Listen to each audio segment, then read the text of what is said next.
नमस्कार शेतकरी बांधवांनो, मराठी दरबार या यूट्यूब चॅनलमध्ये आपले मनापासून स्वागत आहे। तर बघा, शेतीमध्ये सुद्धा आता खूप नवनवीन असे तंत्रज्ञान येत आहेत। देशातील सर्व शेतकऱ्यांची माहिती तेही अगदी अचूक होण्यासाठी ॲग्रीटेक ही योजना शासनाने सुरू केली आहे। या योजनेच्या माध्यमातून देशभरातील प्रत्येक शेतकऱ्यांची आधार संलग्न माहिती गोळा केली जात आहे। आता बघा, या माहितीमध्ये काय असणार आहे ते आपण पाहूया। तर यामध्ये शेतकऱ्यांच्या जमिनीची सर्व माहिती, तसेच त्यावरील कर्ज असतील, तसेच त्या शेतकऱ्याने कोणत्या कोणत्या योजनेचा लाभ घेतलेला आहे याची सुद्धा माहिती यामध्ये असणार आहे। आणि जसं तुमचं आधार कार्ड म्हणून आधार कार्ड एक ओळखपत्र महत्त्वाचं म्हणून जसं वापरलं जातं, त्या आधारमध्ये जशी तुमची वैयक्तिक सगळी माहिती असते, अगदी त्याच स्वरूपाचे तुमच्या जमिनीची सगळी माहिती सांगणारे एक ओळखपत्र बनणार आहे आणि त्यालाच फार्मर आय डी असं संबोधले जाणार आहे। आता बघा, ॲग्रीटेक योजनेमधून हे फार्मर आय डी देण्यात येणार आहे। शेतकऱ्यांना याचा फायदा होणारच आहे, शिवाय शासनाला सुद्धा विविध शेती उपयोगी योजना राबवण्यासाठी याचा मोठा फायदा होणार आहे। आता बघा, शेतीविषयक जी सांख्यिकी माहिती असते, म्हणजे जी आकडेवारीची माहिती असते, देशात नेमकी शेतकरी संख्या किती, तसेच कोणत्या जमिनीवर पीक कोणते आहे, लागवड किती आहे, याची अचूक आणि तंतोतंत माहिती शासनाला मिळत नाही। याची जाणीव शासनाला झाली आहे, त्यामुळे धोरणात्मक निर्णय घेताना शासनाला याचा त्रास होतो। यामुळेच ॲग्रीटेक सारखी योजना अतिशय उपयोगी ठरणार आहे, ज्यावरून शेतकऱ्यांची त्यांच्या शेतीची पूर्ण माहिती शासनाला मिळणार आहे।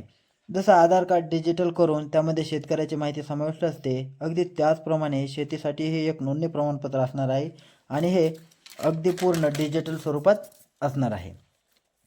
आता बघा, यामध्ये शासन 3 टप्प्यामध्ये हे ओळखपत्र देणार आहे। आता या ओळखपत्रामध्ये नेमकी कोणती माहिती असणार आहे ते आपण पाहूया। तर बघा, याच्यामध्ये शेतकऱ्यांच्या जमिनीची माहिती असणार आहे, तसेच पिकाची जी आपण पेरणी करतो त्या पिकाची सुद्धा नोंद असणार आहे। जनावरांची माहिती, यामध्ये किती जनावरं आहेत याची सुद्धा माहिती यामध्ये असणार आहे। योजनांच्या लाभांची नोंद असणार आहे, म्हणजे शासनाने कुठल्या कुठल्या योजनेचा लाभ घेत आहे, यापूर्वी घेतला आहे याची सुद्धा पूर्ण माहिती असणार आहे। पीक कर्ज कुठलं घेतलेलं आहे, कोणत्या बँकेचे घेतला आहे याची सुद्धा नोंद असणार आहे, किती घेतला आहे। तसेच तुम्ही पिकाचा विमाचा जो क्लेम केलेला आहे, इंटिमेशन दिलेलं आहे, त्याची सुद्धा पूर्ण माहिती याच्यामध्ये असणार आहे। तसेच शेतकऱ्याला शेतीतून कोणत्या योजनेचं अनुदान भेटलेलं आहे, कशाचं अनुदान भेटलेलं आहे याची सुद्धा पूर्ण माहिती याच्यामध्ये असणार आहे। आता नोंदणीचे बघा 3 संच असणार आहेत। याच्यामध्ये पहिल्या संचामध्ये शेतकऱ्यांचा आणि त्यांच्या शेतांचा आधार संलग्न नोंदणी संच असणार आहे, म्हणजे फार्मर रजिस्ट्री असणार आहे। तसेच दुसरा बघा, हंगामी पिकांचा नोंदणी संच असणार आहे, क्रॉप झोन रजिस्ट्री असणार आहे। तसेच भूसंदर्भीकृत व्याप्ती दर्शवणारा गाव नकाशांचा नोंदणी संच हा 3ऱ्या क्रमांकाचा असणार आहे। आता बघा, 23 राज्यांमध्ये ॲग्रीटेक राबवण्यासाठी समित्यांची स्थापना केली आहे आणि 22 राज्यांकडून जमिनीच्या ऑनलाईन माहितीच्या वापराला सुद्धा परवानगी दिलेली आहे। 2000 पेक्षा जास्त कृषीटेक कंपन्या स्टार्टअपना याचा फायदा होणार आहे।